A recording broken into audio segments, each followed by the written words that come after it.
church, I'm like, I need to warm up my truck for like 15 minutes. 15 minutes. I need some heat on these feet. I did turn the heat up, so if you get hot, just let me know. But we're in a sermon series right now titled The Gap and the Gain. Are y'all enjoying this series? Please say yes. Thank you so much. I am enjoying this series, and I don't always enjoy some of my sermons, to be honest with you.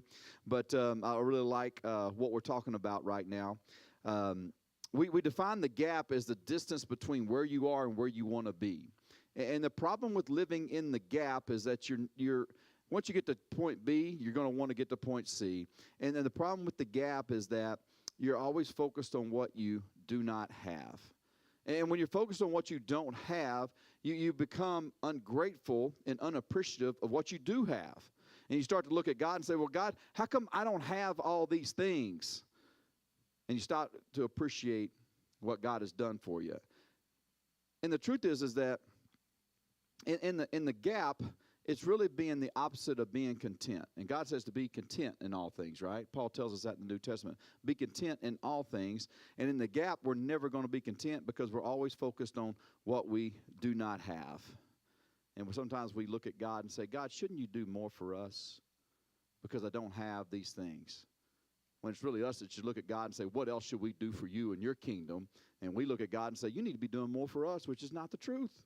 So we don't need to live in the gap. We need to live in the gain. And the gain, on the other hand, is when we look at all the things that God has done for us in the past, confident that he'll do it again, and we start to appreciate and be grateful for what we have. We appreciate and we're grateful for the life that God has given us because it is special, because God designed your life specifically for you, and we should appreciate that. But living in the gain keeps us from comparing ourselves to others. And that's what I want to talk about today, is the comparison trap. Because when we live in the gap, we start to look around and say, oh, I don't have all of these things like this person does. And we look at the things that we're wanting in life, and then also we know somebody else has those things, and we start to live in the gap, and that gap mentality tells us, well, I need what they have. And God says, well, wait a minute. You're now coveting. You're now coveting, which is a sin. And so living in the gain protects us from living a covetous life. It protects us from comparing ourselves to others. Comparing yourself to somebody else is no way to live life. I don't know if y'all know this, but there's always going to be somebody that's better, somebody that's smarter, somebody that's better looking, somebody that has bigger, better, something, another down the street. And that's just the way it is. We need to learn to be content with the life that we have. And living in the gain keeps us, protects us from that comparison trap. And I don't know about you, but there's been times in my life where I felt like I was pretty content with things. Have you ever had those kind of days where you're pretty happy with everything? Doesn't matter if you have a small house, big house, an old vehicle, a new one, or whatever, but you're just looking around going, man, my life's pretty good. Until you meet somebody whose life is better. Have you ever done this? Like you feel good about everything in your life until you meet somebody that has more than you do, and you start going, oh, well, I guess I don't have it as good as I thought I did. I remember when we bought our house at Whitehawk. It's 3,100 square feet. Now, I don't know about y'all, but I still think 3,100 square feet is a big house. Amen? The first house I bought in 1998 was 1,200 square feet. I love that little house. But I even thought it was big then because it was just me and my college roommate. He lived with me after college, and it was 3-bedroom, 2-bath. That was plenty of room. And we had some great times in that house. And then we had a condo that was 900 square feet. I can't remember. It was a little small, a little cramped. But I'm still going, I love that little condo down in Houston. So when I move into 3,100 square feet, I think I won the lottery. I'm like, this is huge. It's huge. It's huge. I love this place, right? Sorry, I just had to do that. So I don't know where the sermon's going this morning. But the thing is that we move into this house, and we have a little get-together, a little party, if you will, a bunch of adults with little kids. Everybody comes over, and it's everybody from our old neighborhood. And we were the first family to move out of the old neighborhood and buy a house outside of our little neighborhood there at Park at Southwood. And so everybody comes over, like, oh, man, nice house. I'm going, yeah, man, I love this house. It's big. I'm trying to avoid using the word huge again. And so, but one of my friends, he came up to me and goes, hey, how big is this house? I said, well, it's 3,100 square feet. And he goes, can you see yourself in a 5,000 square foot home? It's like, dude, no. I don't want to see myself in a 5,000 square foot home because I want to enjoy the 3,100 that God has given me. He was like, well, I'm just saying, don't you want bigger? This is day one of owning this house. I'm like, no, I'm happy. Quit jacking with my happiness, dude. Like, be content. There was an opportunity there for me to go, yeah, I think I deserve 5,000 square feet. And then I would have not appreciated the house we lived in for 10 years and raised these knuckleheads in. That's a great house. And so I think about that moment right there where I had the opportunity to live in the gap and go, well, 3,100, 5,000's better. Maybe I should buy a bigger house. Maybe I should go into more debt just to be happy to have a bigger house. I'm so glad I didn't fall into that trap, because Ecclesiastes 6:9, it says, it is better to be satisfied with what you have than to always be wanting something else. And that's one of the pitfalls of living in the gap, is you start to look at other people and what they have and think, I need that too. I'm not going to be content. I'm not going to be happy until I have what they have. And we live in a society where winners are celebrated and everybody else is just not even appreciated, right? If you're not first, you're last. That's kind of the mentality. If you're a sports fan, or you grew up playing sports, or your kids play sports, you watch games, there's always a scoreboard involved that determines a winner and a loser. Somebody's got to win, and somebody has to lose. And unfortunately, we bring that scoreboard into our personal life, and we start to keep score as if we're competing with one another. Man, comparison is a thief of our joy, is it not? When we start comparing ourselves to other people, it just robs us of our joy, as if we're keeping score, as if life is a sporting event. I love sports as much as the next person. But I'm not going to live my life with a sports mentality where if I don't win, or if I'm not winning, then I'm losing. It's just not the right mentality to have. But unfortunately, we bring that scoreboard mentality into our lives, and we can see, a person, they will look at somebody else and say, I don't have as much money as that person, so I must be losing. I don't have what they have. Look at them. They're winning in life. They have a nicer car than I have. They're winning, and I'm losing. They have their kids are smarter. Their kids are better looking. Their wife's prettier. Whatever they have is better than what I have, and so that means they're winning and I'm losing, right? And that's the mentality that a lot of people live with. And at the end of the day, you realize that you're just living in the gap because someone has something better, and that makes you feel like you're losing. But you're not. You're not losing because somebody has something that's bigger or better. Never let someone else's scoreboard define your success. Never let someone else's scoreboard define your success. Or even more important, don't let their scoreboard define your worth in life.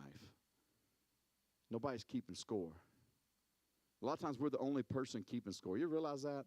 When you're comparing yourself to somebody else, the other person's looking at you going, I don't really care. If you need some more money, just ask me. I'll give you some money. What is it you want? You want to drive my car for a day and feel good about yourself? Whatever it is you want, you can have.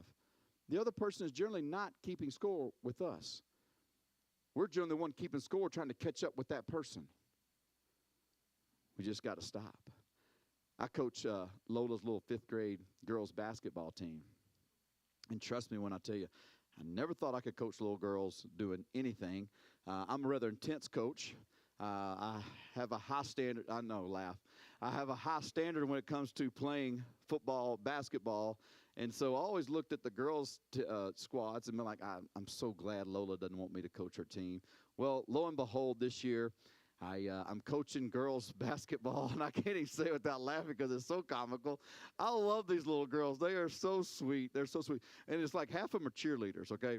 So unlike my son who likes to taunt other players when he scores on them, these little girls just break out into a cheer, right? And they're all cheerleaders. They're just like, oh, yeah, they got this little cheer going. And I'm just like, oh, good job, girls, good job. And when they mess up, I'm over there going, good job, girls, it's okay, it's okay. And the thing is, like, we got crushed Saturday, 26 points. But we were playing this team where the girls, I'm 6 foot tall. These girls were about right here. They were about in 5th grade. And I was telling somebody about it, and the other coach, the head coach, I was telling Tanner about it. I was like, man, this girl, she's almost looking me in the eye. And he goes, and she's as big as you, too. Like, these weren't just skinny girls. These were grown women in 5th grade. They balled out on us. We ran into 2 buzzsaws teams like that in the past 2 weeks. We're not winning. The scoreboard is not reflecting our win at all. So I just sent a text out to the team, all the parents, and I said, you know, I've been doing this a while. I never let the scoreboard determine how good my team is. To me, it's a matter of progress. And these little girls are progressing. They're grasping basketball concepts. They're playing better defense. They're breaking the press. They're pressing better. They're shooting. They're doing all these things better, but their progress and their improvement doesn't show up on the scoreboard. But I don't allow someone else's scoreboard to define my success, and I'm not going to do this for these little girls either, because they're getting better. And that's the only thing I care about. And they have a great attitude, which really comes from the parents, because the parents aren't pointing the finger at me going, you're a terrible coach. We got beat by 25 points. I was like, yeah, we played like a WNBA team today, okay? They're in a rec league, for crying out loud. It's a whole nother conversation. But comparison is the first step to coveting. And coveting is a sin as God defines it in the 10 Commandments. And the thing about coveting or comparing yourself to other people, if you never compared yourself to somebody, you would never covet what they have. So if you want to protect yourself from being a covetous person, then stop comparing yourself to other people. I would never know what you had in comparison to me if I didn't look at it and go, man, they have a nicer car, home, clothes, whatever it is that you have that's better than me. I would never know that unless I compared myself to you. You want to protect yourself from coveting? Stop comparing. Stop comparing. Appreciate what you have. Live in the game. Appreciate all that God's done for you. And be confident that he'll continue to do it again. In Exodus chapter 20, God is going through the 10 Commandments here. You know, do not steal. Do not lie, do not do all these first 9 things. And then he says, you shall not covet your neighbor's house. You shall not covet your neighbor's wife. You shall not covet his male servant, nor his female servant, nor his ox, nor his donkey, nor anything that's in your neighbor's house. Now, he covers everything. House, wife, servants, his donkey. I tell you what, I'm pretty good on this one right here. I had to say, I got to find myself faultless, pure, and sinless when it comes to coveting somebody's donkey. I've never driven by anybody's place and thought, man, that's one bad donkey right there. No. I've never done that. Some of you farm boys, y'all might be like, yeah, I did that a few times. I just thought, man, if I could have that guy's mule. I'm good there. Not a problem. Not a problem. But the first 9 commandments all have to do with our actions. Do not steal. Do not commit murder. Do not lie. Do not do all these actions. And then the 10th one is more, it deals more with the heart and our spirit and our soul. It says don't covet what belongs to your neighbor. Don't wish you had what your neighbor has. Don't covet your neighbor's belongings.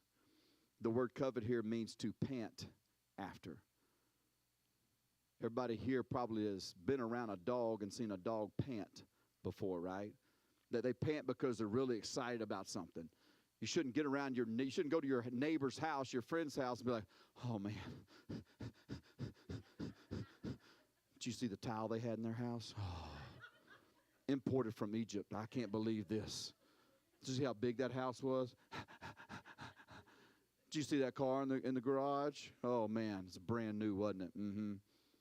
Yeah, no, we don't pant after those things, but this is what that word covet means, to pant after, much like your dog would pant at the house. Even when they desire something really good, like a treat, a snack, a piece of steak, dogs sit there and look at you and start just slobbering on themselves.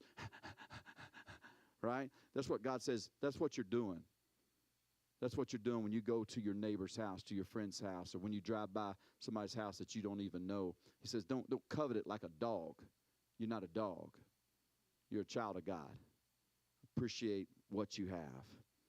Webster's Dictionary, 1828, it defines coveting as to desire in excess.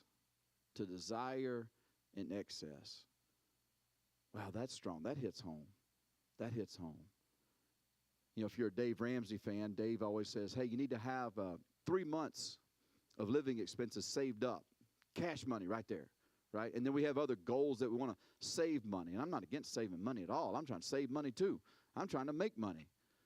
But he says, you know, all this excess, what are you doing with it? You can't take it with you. You can't take it with you. But he defines it as a desire to have things in excess. Coveting is wanting what someone else has. This happens when we're dissatisfied with what we have, and we think, oh, life would be better if I had what the Joneses had. You ever have a bad day? Yeah, here's the, I was trying to pick out a family name. No one's here, but here's the Joneses right here. I don't know about y'all. I wish I was as smart as Jonesy over here. This dude's wicked smart. Wicked smart. But I'm not coveting your smartness. I'm just going to call you and borrow it from time to time, right? Yeah. You know where I live. I know where you live. That's right. But I know who to call when I got a question about something. I call smart people like Jonesy right there. But what was I saying here? But the coveting happens when we're dissatisfied with what we have, and we start looking at what other people have, and we think, well, I'll be happier if I had what they had. I'll be happier if I had what the Smiths had, okay? We'll switch the name. Had what the Smiths had. The thing is that God is our source for joy and for happiness. It's not from a material possession. And we start to live a covetous life, and we feel like we'll be more joyful and happy because we have certain material things. That's a good litmus test for whether or not you're a covetous person. The first commandment says, you shall have no other gods before me. The last commandment connects it to the first commandment. Look at Ephesians chapter 5, verse 5. It says, for this you know that no fornicator, unclean person, nor covetous man who is an idolater has an inheritance in the kingdom of Christ and God. Paul connects the first commandment with the 10th commandment because the first commandment says, do not commit idolatry, which is worshiping anything other than God, period. If you're chasing after material possessions more than you chase after God, you're coveting. And that's a hard truth for us to accept because Monday through Friday and sometimes on the weekend, I'm chasing material things. I'm trying to build a business. I'm trying to make money. I'm trying to buy things. I'm trying to provide for things. And God's saying, don't be covetous. Don't put that ahead of chasing after me. Now, I try. I like to think that I do. Maybe I miss a morning from time to time. But I like to start that day off chasing after God. I don't walk in my office without praying. If I'm in my truck, sometimes by the fire in the morning, I'm kind of warming up, about to go to the gym, and I have a time of prayer, or I'm reading, I'm doing something. I'm trying to get my mind focused on kingdom things. But if for whatever reason I don't, then I'm in the truck. Before I get out of my truck in my office, I'm praying. I don't want to walk into this building where my mind's going to be thinking about business, about money, about things, without first preparing my spirit to stay focused on the kingdom. Amen? But Paul connects it when he says, listen, if you're going to covet other people's things, you're going to be an idolater. And if that's the case, then you're breaking commandment 1 and commandment number 10. You will be panting and desiring the carnal things of the world more than the eternal things of God. But comparing leads to coveting, and coveting is a sin. There's no sin in a comparison. I can drive by your house. I can recognize the fact that you have a nicer house. I can recognize the fact that you have a nicer truck or vehicle. I can recognize all those things and just celebrate it. I can stop right there. When I start desiring for myself, that's when the sin comes in. That's the coveting part of me looking at what you have. When I say don't compare, it's just a safeguard. I can recognize that you might have a better lifestyle than me. That's okay. We can celebrate that without being envious of that, right? We just have to learn how to admire without having to feel the need to acquire. Just admire what somebody has without feeling the need to acquire what they have. Hey, you got something great? Man, good for you. I don't want your blessing. Hear me on this. I do not want your blessing. I want the blessing God has for me. I want the blessing God has for my family. Even my friends that have boats and planes and all this, man, I got some rich friends. I ain't gonna lie, I got some rich friends. I'm just like, man, you got your own plane? And I don't mean like a prop plane. Like my brother had a prop plane. It's cool. It's a $150,000 plane. It's cool to jump in and fly around the country and all that stuff. I'm talking about jets. Like I literally went to school with the guy's fraternity brother. His family had a skybox at Texas Stadium. He would leave on Saturday, fly down, watch the Cowboys play, and then fly back to Conway. Or he would fly down, not Dallas Cowboys, not Pokes, man. We're Polk family. I got a Polk. He just got admitted the other day to Oklahoma State. We going, baby? I just like making fun of Dallas Cowboys, that's all. I don't hate them. I'm just being funny. But my buddy would jump on a jet, and he'd fly to his house in the Keys. I'm like, you got a house in the Keys? Why you live in Conway, Arkansas? You're rich, but you ain't real smart.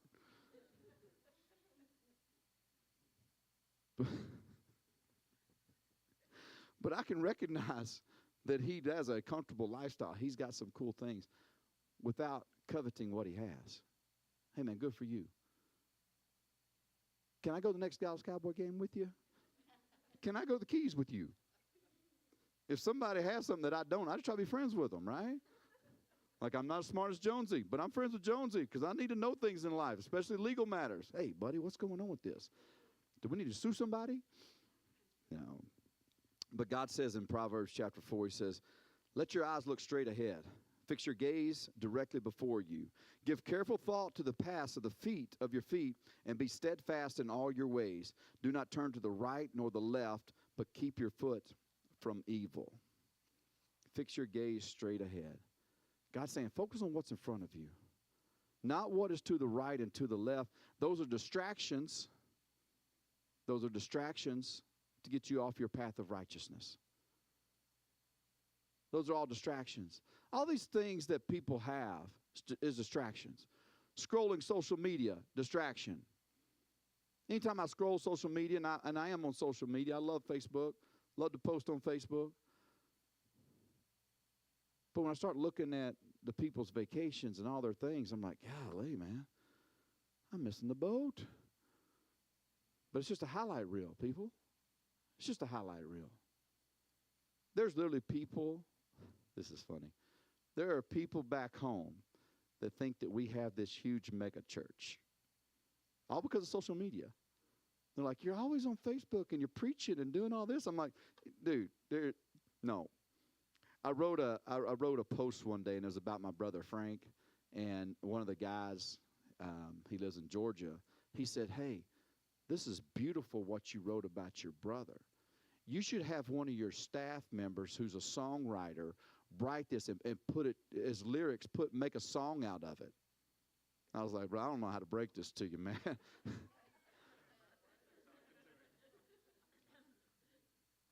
Did you say staff? Do you mean like staff infection or staff as in paid workers? Because right now it's me and Sam. Sam's running the sound booth. We got, we don't have a staff, man. We don't have a songwriter. So anyway, I just thought it was funny, and that's when I realized these people think we have this huge church. It's just it's comical. It's comical. But I don't know how I got off on that. I'm getting distracted this morning here. Distractions. There we are. That's where I was at. Distractions. Keep your eyes focused on what's in front of you. In Hebrews chapter 12, verse 1, it says, therefore we also, since we are surrounded by such a great cloud of witnesses, let us lay aside every weight and the sin which so easily ensnares us, and let us run with endurance the race that is set before us, looking unto Jesus. Comparing ourselves to others distracts us from that race. Comparison is that weight that entangles us. It leads to a sin that entangles us and keeps us from running our race. But he says, stay focused on what's in front of us. Stay focused on Jesus. Not what is behind us, right?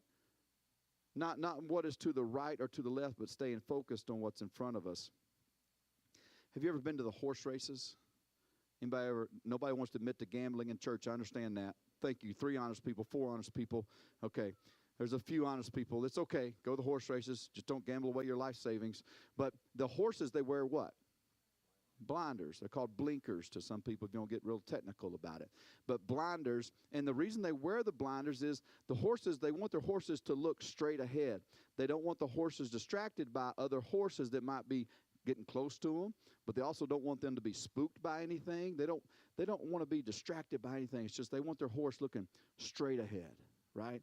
They wear blinders, and sometimes I wish that we would put on blinders and stop looking at everybody else's race and focus on our own race. If you've ever watched a track meet, or if you ever ran track, or maybe you watched the Olympics, when guys are sprinting, especially the 100-meter sprint, they never look to the right or to the left. They are focused on the finish line because they know as soon as they turn their head, they slow down.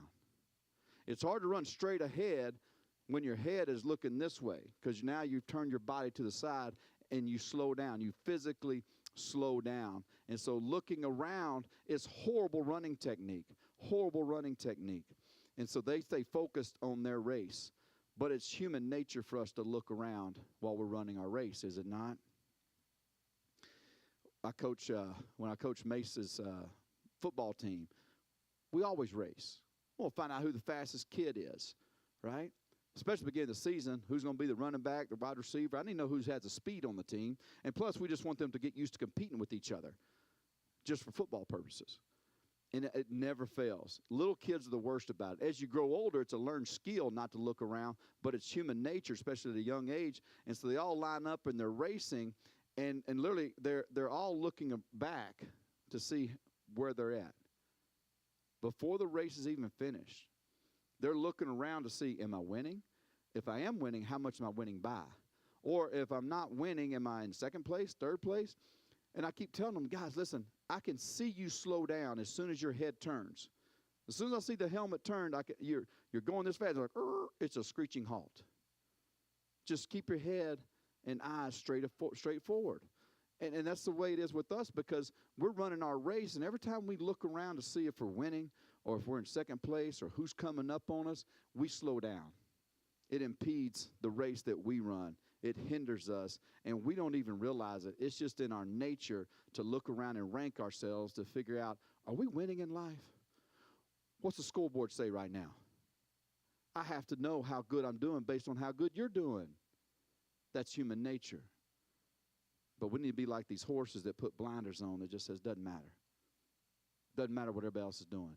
Stay focused on your race. In Mark chapter 9, verse 33, it's the disciples. They came to Capernaum. And when Jesus was in the house with them, he asked them, he says, hey, what were y'all arguing about on the road? But they kept quiet because on the way there they argued about who was the greatest. Wow. The disciples had an argument about who was the greatest. You see, we've been talking about material possessions the whole time and keeping score and ranking ourselves based on what other people have from a material standpoint. These guys didn't have anything. They weren't arguing about whose W-2 looked the best. They didn't have one. They basically gave all their material possessions to the church. They didn't have anything. If you remember Peter, when he was called, he was a fisherman. He left this huge catch on the shore. Money. He's like, I'm good. I'm going to go be fishers of men. So what were they arguing about? It wasn't finances. It wasn't figuring out who was the greatest at basketball or football. No. They were having a different kind of argument. A very unhealthy argument. It was likely that they were having an argument about something so petty that they were too embarrassed to admit it to Jesus. Now, he knew what they were arguing about. And when they got inside and sat down at the table, Jesus said, hey, on the way over here, I heard y'all back there arguing. What were y'all arguing about? And they were too embarrassed to admit it. Likely, they were arguing about who's done the most for the kingdom. They thought at this point in time that Jesus was still going to set up an earthly kingdom. And they were arguing about who was going to sit at his right and to his left. This happened several times in the Bible where people are coming up to Jesus going, hey, when you set up this earthly kingdom, who's going to be at your right and left? Who's going to be in the position of authority? That's what they're arguing about. Their arguments were probably, well, who's the best preacher? Peter's probably like, oh, I'm the best preacher. I'm the rock. Can you smell what the rock's cooking? Huh? I'm probably the best teacher, right? I'm probably the best preacher, teacher. I've done more for the kingdom than you have. I've converted more people to Christianity than you have. I'm the greatest. And they had this petty conversation about who's the greatest in the kingdom. But when Jesus asked the question, what are y'all arguing about? They were too embarrassed. They were too embarrassed to admit that they were having such a petty conversations. And our comparisons today a lot of times aren't about material possessions, but a lot of times, we become jealous and covetous of someone because they possess a certain talent, a certain skill, a certain personality. Right? We start to look at our own personality going, man, I wish my personality was more like that person. I'm an introvert. I wish I was an extrovert. Why don't you just be who God made you to be? There's power in that. There's power in that. I'll tell you a story. It's embarrassing, but it's true. Man, at the beginning of this year, I was on cloud 9. Business looks great. I mean, we had a great year last year. I'm starting out the year. I'm setting my goals. I'm doing all the things I need to do to plan for our insurance company, and I'm excited about it. And then, I meet up with Dave, and Dave and I are doing this sermon series I'm really excited about, Gap and Gain, and Dave's a buddy of mine. I'm like, man, this is awesome. I don't have to preach every Sunday. Dave's a great preacher. We got this great sermon series. I'm all excited about church. We got new people coming to church. Church is growing. Kids are doing great in sports, and they're doing good in school academically. It's like, man, life's good. This is good. Paula's still pretty. I'm happy about this, right? I'm happy about everything. And I just meant she was pretty when I married her. She's still pretty today. And so we were coming back from one of Lofton's basketball games. And I clicked on this link that took me to a Craig Rochelle sermon. And I was sitting there watching him, and I was like, man, he's pretty good. And then all of a sudden I started going, man, his tech's really, really good. No offense, Sam. You're awesome. And, his camera's good. The audio sounds better than ours. And he's a better preacher than me. He's a better communicator than me. He has better content than me. And I began to get depressed. I'm talking about just like that. It was a period of time where I was sitting there telling myself, why am I even preaching? Like, I stink. This dude is so good. And I started feeling bad about even coming up here and preaching. I was like, man, I'm no Craig Rochelle. And I started falling in that comparison trap that I'm sitting here preaching against. And Paula reminds me, she was like, hey, first of all, yeah, he is good. And then it even made it worse. Like, now my wife thinks this guy's better than me, and he is. So now she wants to go to Craig's church and not here. But no, actually, she said, John, you're comparing yourself to one of the best in the country. And that was in one ear, out the other. I was like, it don't matter. Did you hear how good he is? And then I flipped to our YouTube channel and it hit me, and I was like, oh, gosh, listen, I got this southern drawl. This is terrible. Like, I'm a horrible preacher. Why am I even preaching? Why do we even do this thing called church? Why? This is embarrassing. But the thing is, she kind of snapped me back to reality, because she goes, hey, you're comparing yourself to one of the best that's ever done it. And the next day I came around and thought, well, okay, I'll keep preaching. It's all good. But that's how easily we can fall into these comparison traps. And we can all of a sudden become competitive inside the kingdom when God never designed it to be that way. He said everybody has a role. We're members of the same body. We all play a different role. You know, some preach, some greet, some teach, some other do other things. It doesn't matter. And if you're not as good as somebody else at preaching, it doesn't matter. And this is what I like about what in this conversation Jesus is having with his disciples, because they're arguing about these things. And I'm sitting here comparing myself to one of the best and going, man, I'm no Craig Groeschel. And so I really love the way Jesus said this, because he squashed all the comparison talk when he said this right here. He said, Jesus called the 12 and said, anyone who wants to be first, anyone who wants to be great must first be the servant of all. Anyone who wants to be first must be the very last and servant of all.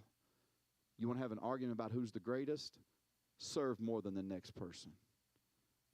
Jesus said, y'all are over here arguing about these petty things, about who's the greatest. Outserve that person. Serve the kingdom. Serve the kingdom. Yeah, I don't know how good my preaching is, but I know I'm going to show up on Sunday and preach the best that I can. I don't know how good, or I don't know where the church is going, but I'm continuing to serve the church. Amen? I think God will honor that. Man, regardless of how the world will view us, our financial status, our talent level, I think we just keep serving the kingdom. I think we just keep serving the kingdom and running our race with blinders on. If you want to compare yourself to somebody, start with Jesus. Start with Jesus. You don't desire something that somebody else has? Start with Jesus. Desire his compassion. Desire his love. Desire his mercy. Desire his grace. And give that to other people. That's a good person to compare yourself to. If you want what somebody else has, want what Jesus has. Want the things that God has to offer you. You'll be much more content and happy in life. The scariest part about coveting someone else's life is missing out on the life God has for you. You ever think about that? We spend so much time trying to be like somebody else, and we miss who God designed us to be. We spend so much time trying to have the lifestyle or have the life that somebody else has, and we miss the life that God has for us. The Bible says God designed us in our mother's womb. His plan for our life started way before we were even born. God said, I know the plans I have for you to prosper you, to keep you from harm, to give you a hope and a future, right? Jeremiah 29:11. It didn't start today. No, it started in your mother's womb. He said, I designed you in your mother's womb. I made plans for your future before you even born. That's the life I want. I want the life that God planned for me before I was even born. I want to be the man that God wants me to be, not what the world wants me to be. Amen? Who's with me on that? Y'all stand to your feet. Let's pray. I want us to think about the areas of our life